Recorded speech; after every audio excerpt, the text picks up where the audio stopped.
Bonjour à tous. Aujourd'hui, j'ai le plaisir de recevoir Claude Jonvier. Alors, pour ceux qui ne connaissent pas Claude Jonvier, il est écrivain essayiste, polémiste, auteur de plusieurs ouvrages, dont les plus récents sont Les Démasqués et L'État profond français. Il est également chroniqueur et se présente comme un disciple du grand Pierre Desproges.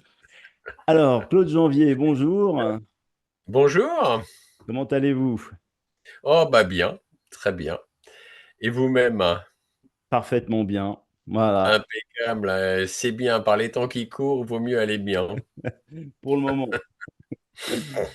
Alors, Claude Janvier, en complément de cette courte présentation que j'ai faite, comment pourriez-vous vous qualifier? Quelle est votre marque de fabrique? Qu'est-ce qui fait en quelque sorte votre originalité?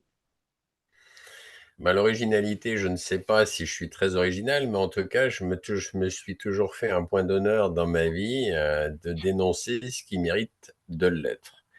Donc, ça fait une vingtaine d'années que j'écris et que je me suis toujours fait comme mode de conduite d'aller chercher les véritables informations qu'on nous cache, c'est-à-dire d'aller déterrer ce que les gouvernements et et la grande presse médiatique veut bien nous cacher et de mettre à jour donc les véritables informations et de les diffuser donc sur les médias libres indépendants puisque nous n'avons pas la parole quasiment sur les médias mainstream.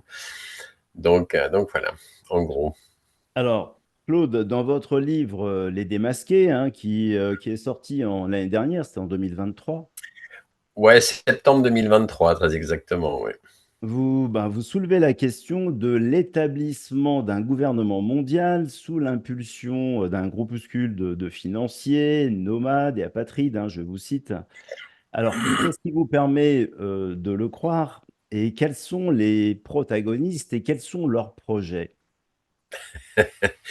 Bah, ce qui permet de le croire, c'est de regarder un petit peu ce qui se passe dans le monde de la haute finance internationale. C'est-à-dire qu'on a vu l'émergence depuis une trentaine d'années de monstruosités financières. Je pense que la quasi-totalité des gens ont quand même entendu parler de BlackRock, qui en est le numéro un, suivi de très près par Vanguard et suivi d'un peu plus loin de State Street. Voilà, ça c'est le podium, le podium des trois monstruosités financières. Et ces monstruosités financières ont la particularité, c'est elles s'enrichissent tous les jours au détriment des peuples, puisque en fait, ce sont que des machines monstrueuses à générer des bénéfices pour leurs actionnaires et pour leurs investisseurs.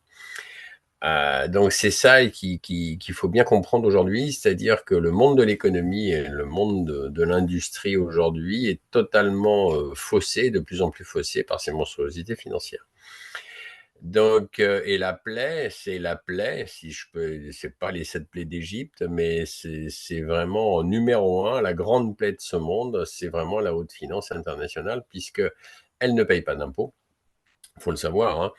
Elle ne paye pas d'impôts. Elle utilise souvent cette haute finance internationale des sociétés écrans délocalisées en dehors de leur siège social pour justement éviter l'impôt et éviter de payer tout un tas de choses. Donc on voit bien que ne payant pas d'impôts, ils appauvrissent de plus en plus les pays. Et donc, la population n'en profite pas. Il y a, par exemple, un petit exemple, la Zambie.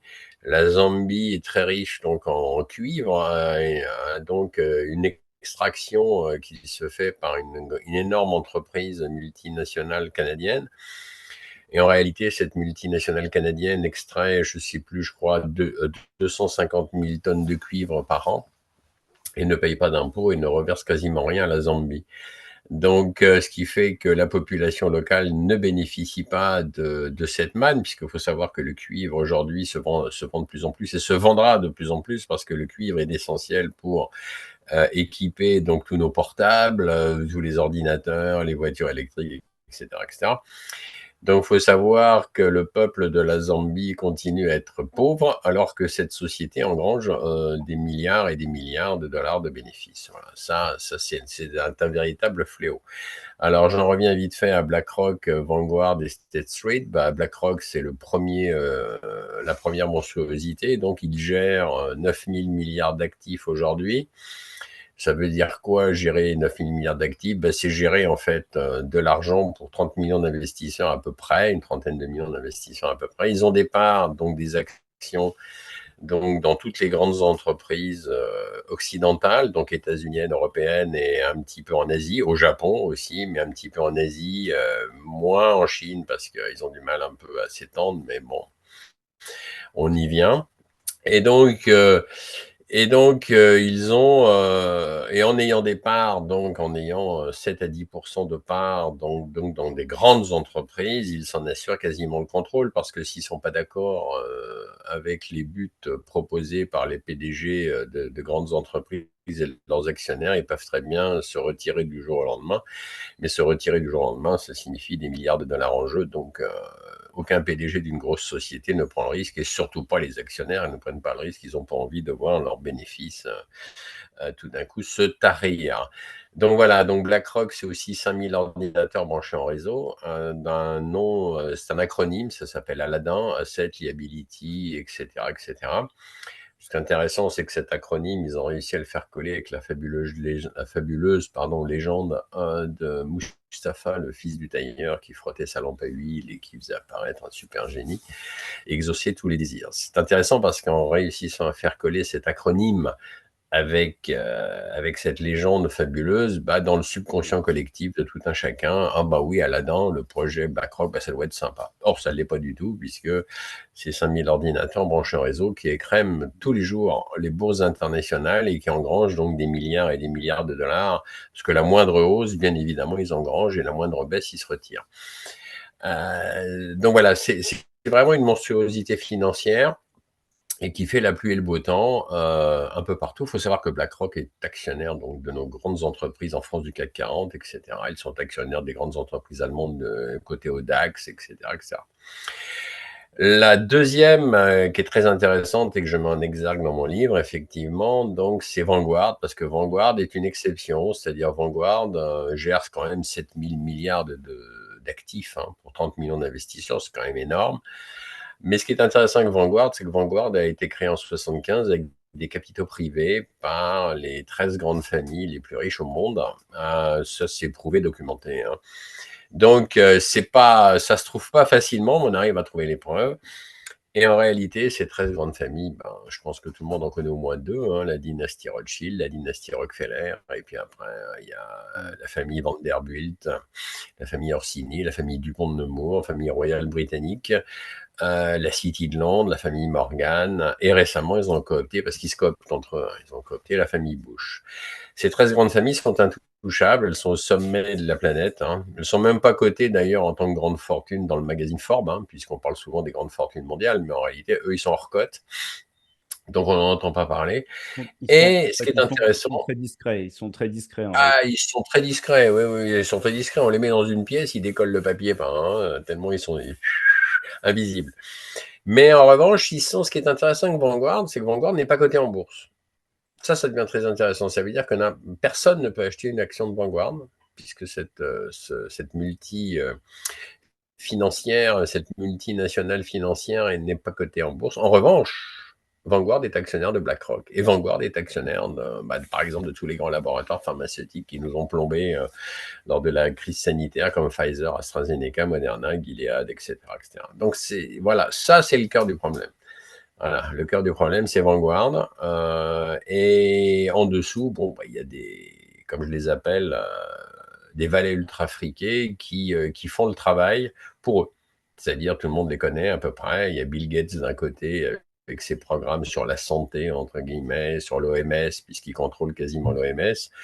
Il y a George Soros de l'autre côté qui fomente les coups d'État, qui pousse à déstabiliser des gouvernements et qui lui aussi d'ailleurs s'intéresse pas mal au domaine des virus et tout ce qui concerne l'épidémiologie.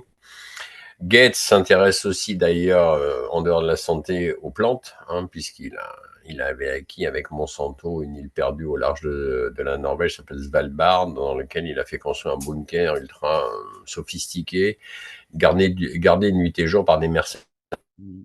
lourdement armés, histoire d'entreposer toutes les semences pour mieux les breveter, pour mieux les transformer en variétés hybrides et en OGM, et pour mieux les revendre. Et toujours pareil, le même but, c'est toujours d'engranger les bénéfices, quoi. Il faut toujours chercher où va l'argent dans tout ça. Donc, il y a Gates, Soros, et puis à côté, il y a les patrons des GAFAM, qui, en fait, loin de la légende urbaine, comme quoi ils ont tous démarré avec des petits moyens, et puis avec On a un petit problème de connexion. euh, On a eu... soi-disant dans leur petit garage, aidés par la CIA, par le fonds d'investissement. Voilà, donc ça, alors le problème des GAFAM, c'est qu'eux contrôlent en revanche toute la propagande. C'est-à-dire, c'est comme ça que Google fait la pluie et le beau temps avec YouTube, c'est pour ça qu'ils censurent qui ils veulent, c'est pour ça que Facebook censure à tour de bras, sauf les tentatives d'hameçonnage pornographique, parce que ça a libre cours. Ça a libre cours, effectivement, sur Facebook, mais en revanche, dès qu'on peut passer quelque chose qui dénonce un certain nombre de sujets, alors là, on se fait censurer. Quant à Jeff Bezos, qui a créé Amazon, bah, ma foi, lui, pareil, hein, il a été approché par la CIA, parce qu'il n'a pas développé cet empire comme ça, hein, d'un coup de baguette magique. Donc, on voit bien, donc, ils ont le contrôle de la santé, des plantes, donc, des laboratoires de recherche virale et épidémiologique. Ils ont aussi le contrôle sur des gouvernements, puisqu'ils participent à fomenter, à pousser des coups d'État, et ils ont le contrôle de l'information. Voilà, Alors, c'est un peu une monstruosité, et voilà comment elle agit pour saper toutes nos sociétés occidentales. alors, Claude, j'ai bien compris. Donc, il y a un certain nombre de fonds d'investissement, de grandes fortunes. On voit bien le monde de la finance d'un côté. Mais dans votre livre, vous parlez d'un projet mondialiste avec une espèce de... Alors, je ne sais pas si c'est une collusion avec les gouvernements, mais en tout cas, il y a une influence forte entre ce monde de la finance et les gouvernements pour aller vers un projet mondialiste. Mais ce projet mondialiste, en quelque sorte, quel est son objectif, en fait? Bah, un gouvernement mondialiste, quand on le prend dans l'absolu, si on prend dans l'absolu, un gouvernement mondialiste, ça pourrait être très bien. Je m'explique. Ça pourrait être très bien parce que c'est vrai que jusqu'à présent, dans toute l'histoire de notre planète, il est facile, si on se pense dans l'histoire, de remarquer qu'une multitude de pays, une multitude de nations ont toujours engendré des guerres entre pays, pour des histoires de conquête, de pillage, de colonies, etc.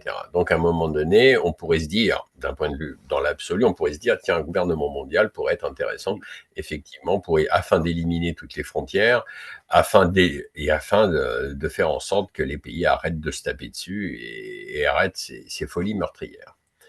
Dans l'absolu, ça serait parfait. Le problème, et là, le problème, il est de taille, c'est que, vu l'élite mondiale, vu leur projet, eh bien, ils vont pas du tout dans ce sens-là. Ils vont dans le sens de engranger plus d'argent, contrôler de plus en plus la population mondiale et rendre en fait une majorité de gens sur la planète leurs esclaves.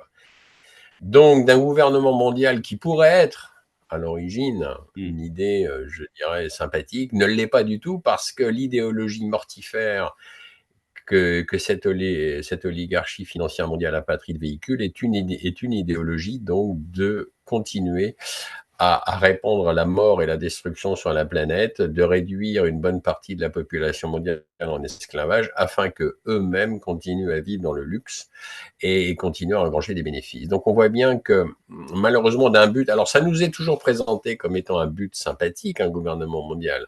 En réalité, comme je l'ai souligné, oui, dans l'absolu, ça pourrait l'être, mais comme c'est dirigé et originé par des gens qui sont des psychopathes et des criminels, parce que je pèse mes mots, parce que c'est réellement ça, malheureusement, c'est impossible. Donc, on en revient à se dire qu'un gouvernement mondial dirigé et originé par des gens comme ça, eh bien non, absolument pas. Donc, il faut continuer à pousser dans le sens que, évidemment, qu'il y a une multitude d'États et de nations sur cette planète, mais je pense qu'avec un peu de bon sens, de plus en plus, les nations arrivent et arriveraient sans cette, je dirais, cette élite néfaste à vivre en paix avec leurs voisins. Voilà, Mm, en mm, mm. gros.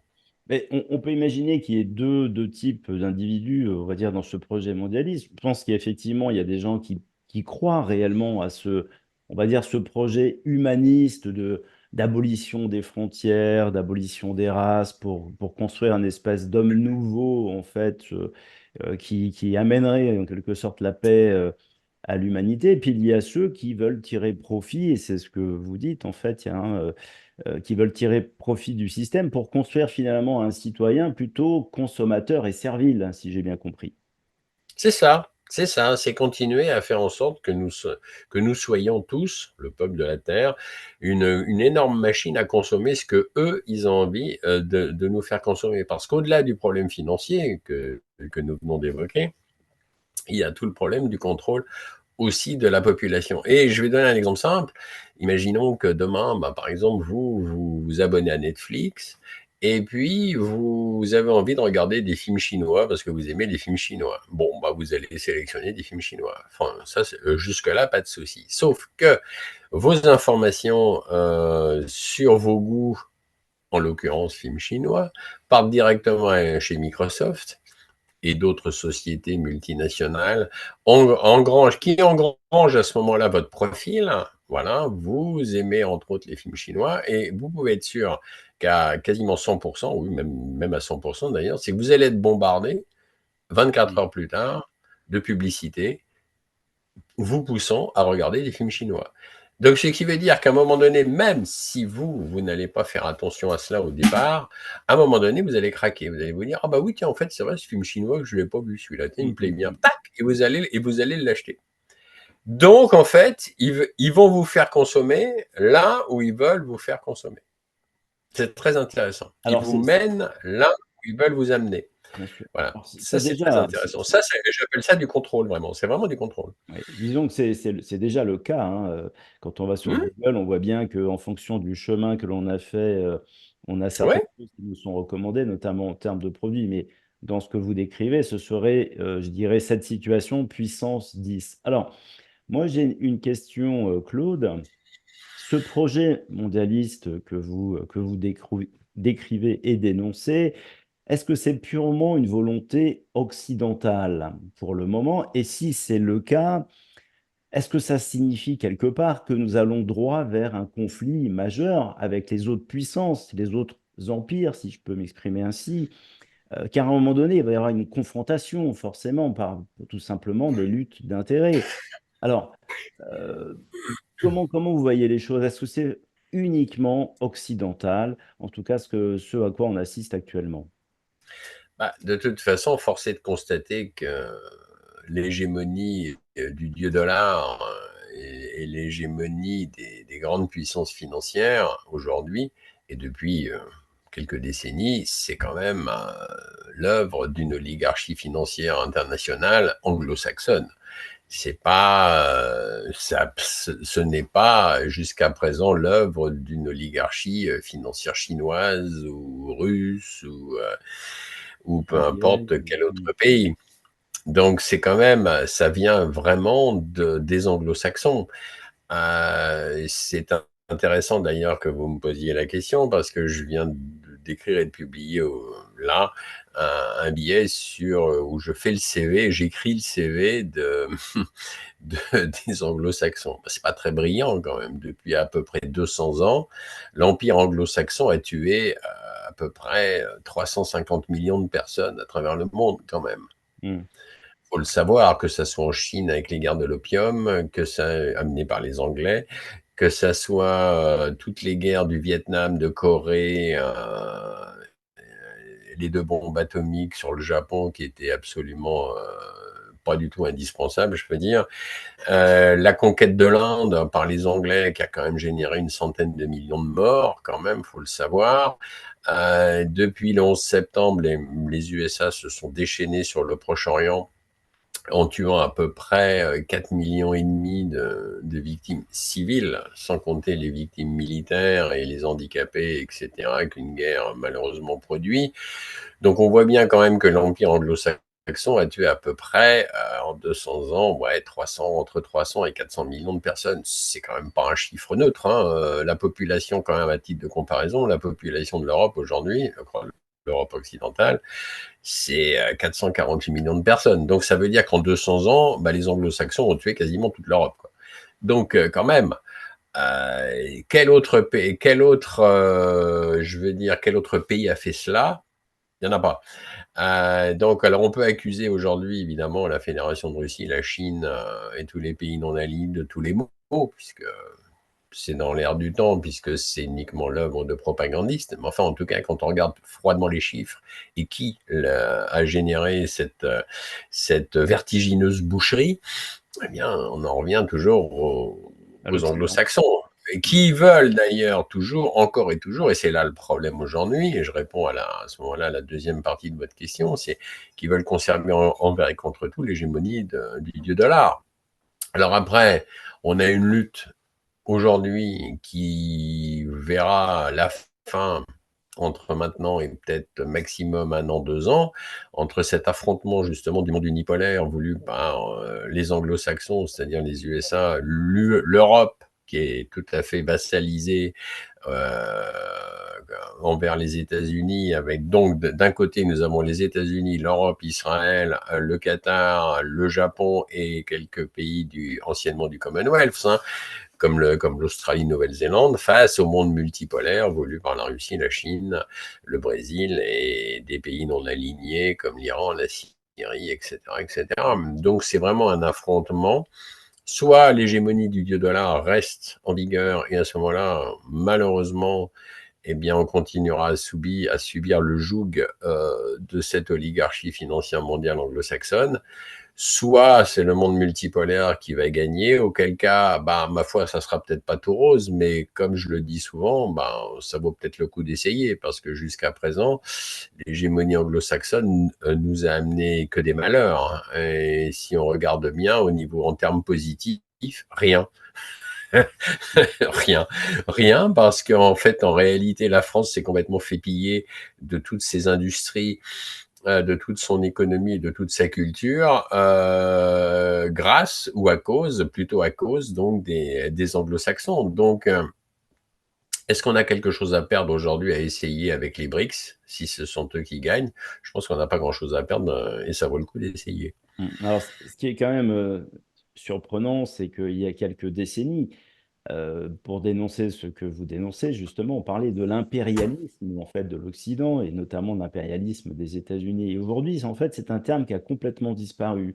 Aujourd'hui, on parle de la défense de la démocratie. Donc, on a un impérialisme de fait qui est présenté, en fait, mais enfin, dont on ne parle pas de manière explicite, mais qui continue, bien évidemment, à s'exécuter. Mais on parle de la défense de la démocratie, comme quoi on a bien changé les mots, en quelque sorte, mais sur le fond, rien n'a évolué.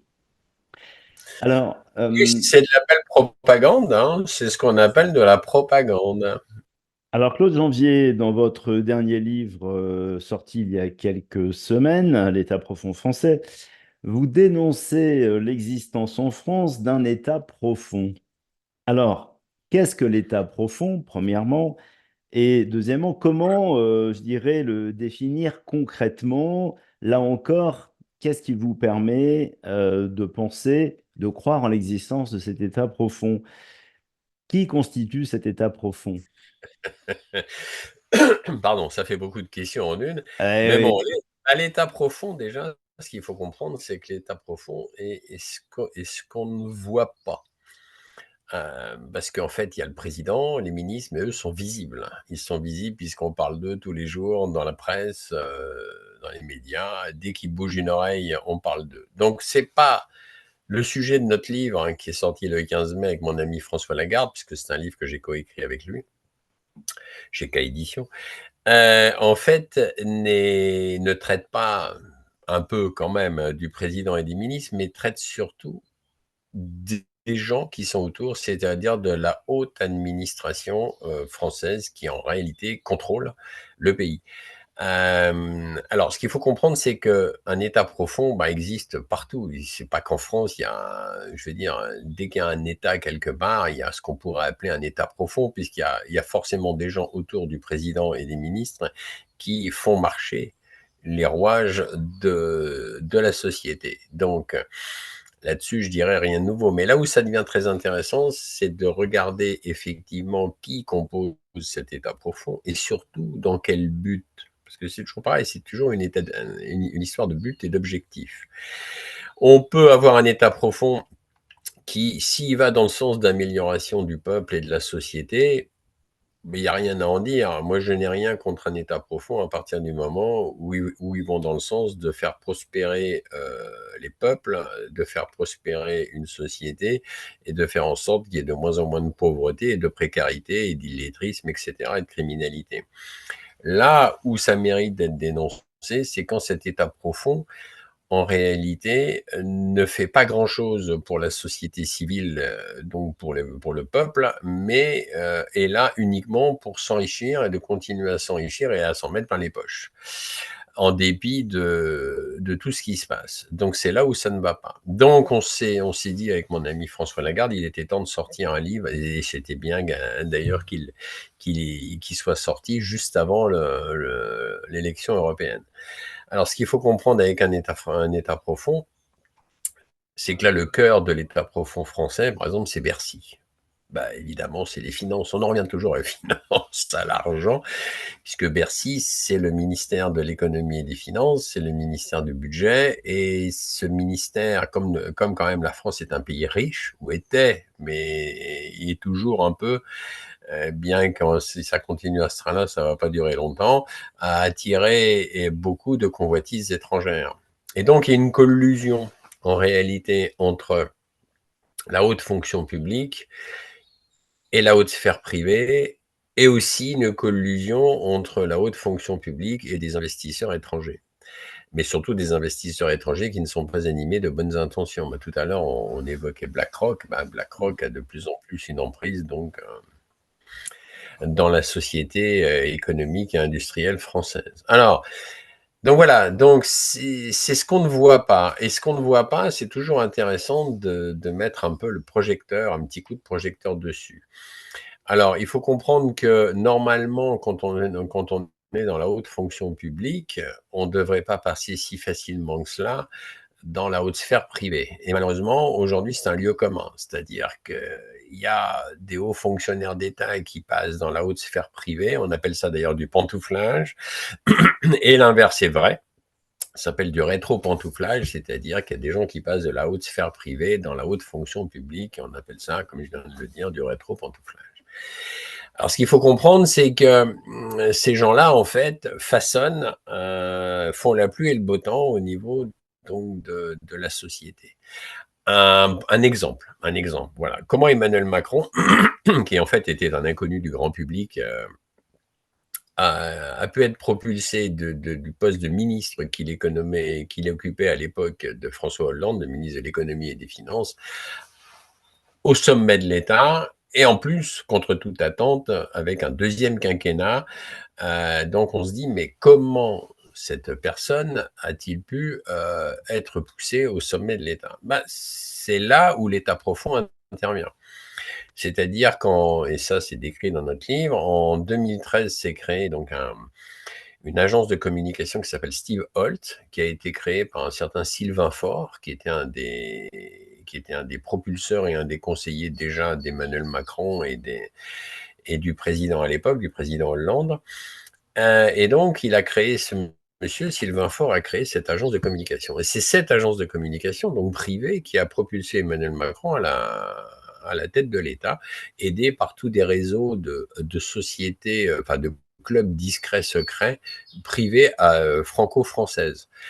Donc, franco-français, pardon. Donc, ce qu'il faut comprendre, c'est que grâce à cette agence de communication, Emmanuel Macron a eu 8000 articles de presse à l'époque, avant qu'il soit élu en 2017, 8000 articles de presse écrite, sans compter les interviews télévisées, sans compter les émissions de radio, etc. etc. Donc, c'est grâce à cette agence de communication qu'il a été propulsé d'inconnus du grand public, hop, au sommet de l'État, aidé par les clubs discrets, secrets, style Club du siècle, dont on l'évoque beaucoup dans notre ouvrage aussi, l'Institut Montaigne, le Cercle Turgot, qui sont quand même des cercles discrets, privés, secrets, où toute l'intelligentsia, entre guillemets, française se réunit une fois par an lors de dîners fastueux et somptueux.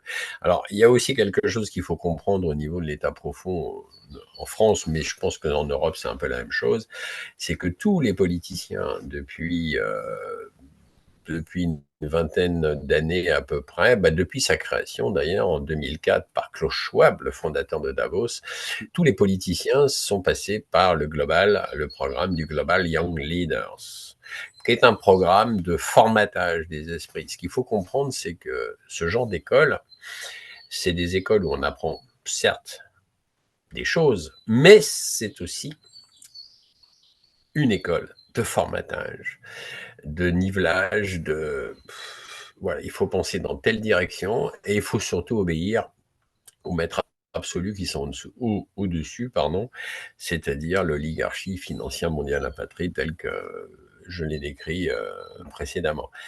Donc c'est ça, quand on se procure quand même les listes de quels sont les politiciens en France qui sont passés par le programme Young Leaders, ils sont tous passés par là. C'est comme ça que je me suis amusé à regarder un peu et on a trouvé bien évidemment Emmanuel Macron, on a trouvé aussi Gabriel Attal, on a trouvé Marlène Schiappa qui est passée Oui. par le Global Young Leaders. Donc voilà, ça c'est la notion de l'État profond français. C'est-à-dire c'est ce petit monde, ce petit précaré qui en fait propulse ceux qui ont envie d'être mis là. Et ensuite, voilà, c'est ça, on ne sort pas de cette espèce de précaré. Alors, je vais Alors, donner un autre exemple vite fait, oui, si vous le permettez. On cite un exemple dans notre livre d'un haut fonctionnaire d'État qui s'appelle Renaud Denoy de Saint-Marc, qui aujourd'hui est très âgé, mais qui quand même a œuvré dans les années entre 86 et 2000 et quelque chose.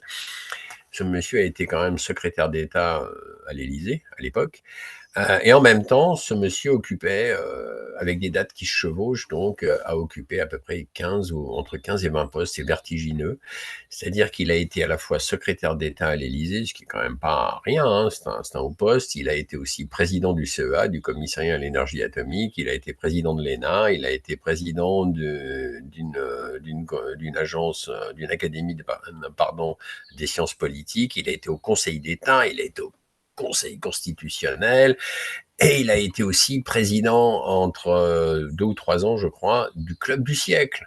Moi, la question qu'on s'est posée avec mon ami François Lagarde, on s'est dit comment une personne aussi brillante soit-elle et aussi intelligente soit-elle, je ne remets pas en cause ses capacités, mais comment une personne peut à la fois tenir 15 postes, 15 à 20 postes différents. C'est impossible.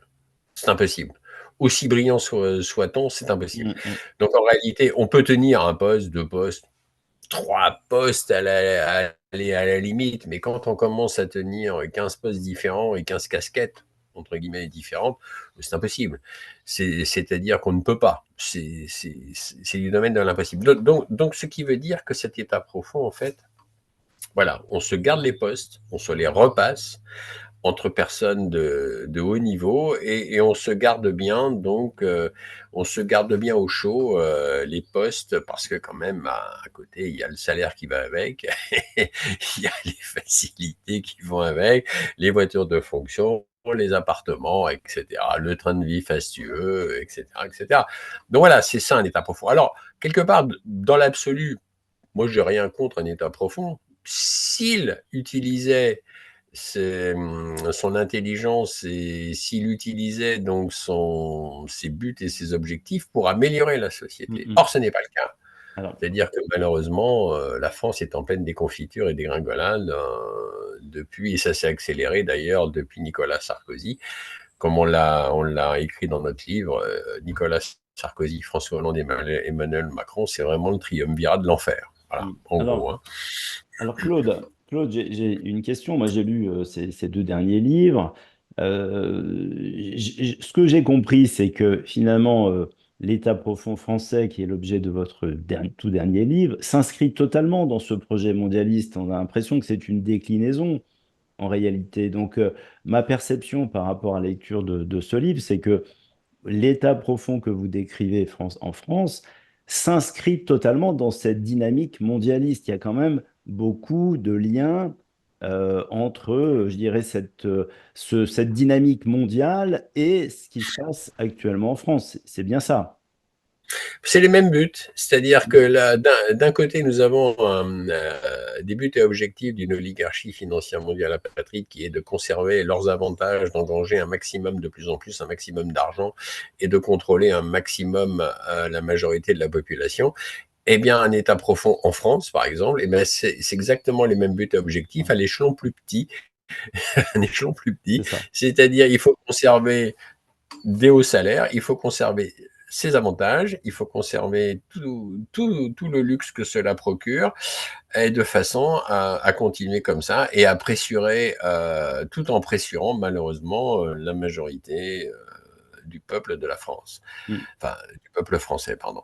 Donc voilà, mais on est dans la même ligne de conduite, si je peux m'exprimer ainsi, c'est-à-dire dans les mêmes buts et objectifs. C'est ça. Voilà. À l'échelon plus petit. Alors, ce qu'il faut comprendre aussi, c'est que cet État profond français obéit au doigt et à l'œil, bien entendu, à l'État profond mondial, puisqu'en fait, c'est cet État profond mondial qui, quand même, place ses pions dans les pays européens.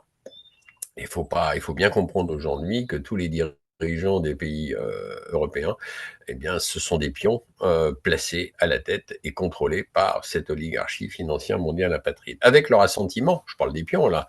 Mm. Mm. Après tout, quand on est un pion, si on est un pion avec un haut salaire, avec des voitures de fonction, des chauffeurs, le train de vie qui va avec, ben, ma foi, il y a beaucoup de gens Mm. qui sont Mm. prêts à Mm. jouer le pion. Hein.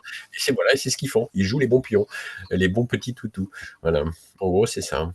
Le problème, effectivement, de ce projet mondialiste, parce qu'on voit bien que finalement l'État profond français est quelque part une déclinaison, ce n'est pas qu'il existe en tant que tel, c'est que finalement il n'est pas au service du bien commun, mais il sert des Non, intérêts particuliers. Alors, c'est Claude ça. Janvier, vous parlez de projets mondialistes, d'État profond. Alors j'imagine que vous subissez un certain nombre d'attaques. Je pense également que l'on vous traite souvent de complotiste. Comment vous vous défendez par rapport à ça? Oh, ben, ma foi, complotiste, c'est presque flatteur. En général, je leur dis, ceux qui me traitent de complotiste, j'ai dit, écoutez, c'est flatteur. Si vous me traitez de complotiste, ça veut dire que je suis sur le bon chemin. Je pense que si on se fait pas traiter de complotiste aujourd'hui, et de fasciste, De et de tous raciste, les d'homophobe, transphobe. voilà, d'homophobe, de machin, enfin bref, c'est tous les ismes ou les hobs, etc. Je pense qu'effectivement, ça veut dire que si c'était pas le cas, je me poserais des questions. Je me dirais, tiens, mon action, finalement, ne sert pas à grand-chose. Là, à partir du moment où je rentre dans cette catégorie, eh ben, je me dis, au moins, Ah, ça veut dire qu'en face, bah, ça réagit. Après, ce sont les risques, hein, je veux dire, on accepte ou on n'accepte pas. Moi, je pense qu'il faut dénoncer un certain nombre de choses. Il y va de notre survie, il y va de la survie des gens. Beaucoup de gens planent un peu, malheureusement, un peu à 15 000, hein, pour employer une expression, et ne se rendent pas vraiment compte que malheureusement, ben, ceux qui nous dirigent souvent ne nous veulent pas du bien, et ceux qui veulent une oligarchie mondiale ne nous veulent pas du bien aussi.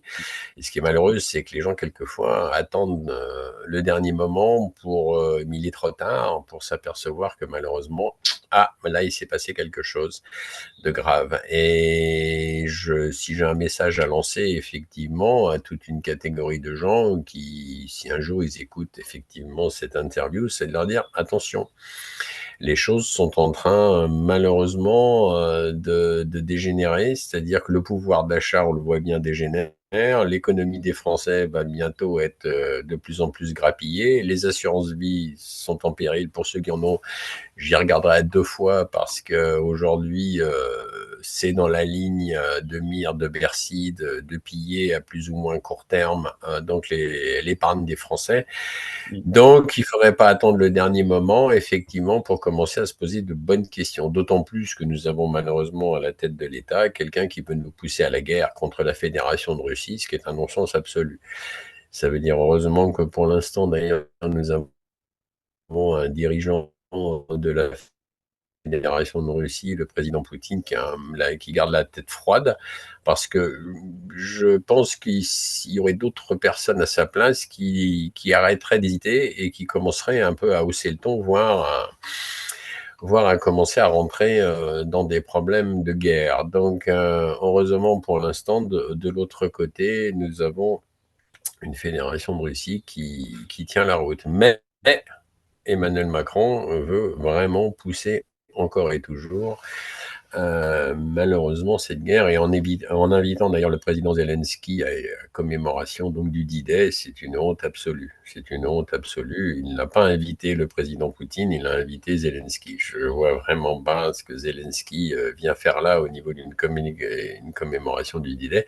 Il ne faut quand même pas oublier que d'ailleurs, c'est quand même grâce à la Russie en grande partie que nous avons quand même gagné la guerre contre l'Allemagne en 1945. Hein, je veux dire, hein, c'est pas les Russes, enfin les Russes, les Soviétiques à l'époque, puisque c'était l'Union des républiques socialistes soviétiques, ont quand même payé un lourd tribut. Il y a eu plus de 20 millions de morts quand même. Hein. Donc ce qui n'est pas rien. Voilà. Donc, mais ça, c'est pas. Mais ça, comme par hasard, c'est beaucoup de plus en plus effacé des livres d'histoire. On nous rabat les oreilles des sauveurs américains qui, en fait, n'en sont pas vraiment, puisqu'à chaque fois qu'ils ont mis le pied en Europe, c'était pour mieux après la contrôler et la piller. Mais ça, c'est une autre histoire Ah, que je développerai peut-être un jour un peu plus. l'heure est à la déconstruction et également la déconstruction de l'histoire. Quoi qu'il en soit, nous vivons une époque dangereuse et je ne suis pas convaincu que la majorité des Français en aient conscience. Alors, Claude, Malheureusement. vous êtes également chroniqueur permanent sur TV ADP, la télévision des esprits libres. Alors, pouvez-vous nous parler de ce média? Bah, c'est un média libre et indépendant, comme il y en a, heureusement. Parce que grâce à ce média libre et indépendant, bien au moins, moi je me fais un point d'honneur, mais pas que moi d'ailleurs, à donner la parole à ceux qui ne l'ont pas. Donc j'essaye d'inviter des gens qui ne peuvent pas s'exprimer ailleurs. Et ce qu'il faut quand même noter, il faut soutenir en règle générale les médias libres et indépendants. Parce que sans les médias libres indépendants aujourd'hui, sans une poignée d'écrivains aussi courageux et sans une poignée de maisons d'édition courageuses, ben, il faut quand même se rendre à l'évidence que les véritables informations ne circuleraient pas. En réalité, on serait totalement abruti et atomisé par une machine de guerre, entre guillemets, propagandiste, médiatique, qui veut nous faire gober absolument tout et n'importe quoi. Donc, heureusement qu'il y a des médias libres indépendants, il faut vraiment les soutenir. Il ne faut pas hésiter à aller écouter ce qui se dit et surtout relayer les véritables informations, c'est essentiel. C'est vrai qu'aujourd'hui, il y a un contrôle de l'information. C'est évident hein, d'exprimer des paroles qui sortent un peu de la pensée dominante. Ça fait partie, c'est un challenge en quelque sorte, et Mmh. on est souvent diabolisé. Hein, c'est ce que on se disait tout à l'heure. Alors c'est vrai qu'aujourd'hui il y a un certain nombre d'insultes hein, qui visent justement à diaboliser, à rejeter, à décrédibiliser les interlocuteurs. Parmi ces insultes, il y a le complotiste, il y a raciste, homophobe, transphobe, fasciste, etc. Voilà, c'est quelque chose que l'on connaît bien. Alors, l'heure est à la conclusion. Il me reste à remercier Claude Janvier pour cet entretien passionnant.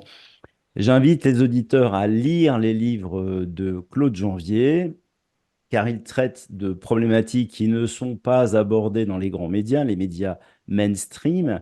À chacun de se faire son idée. Quoi qu'il en soit, les livres de Claude Janvier dénotent et détonnent et ne laissent certainement pas indifférents.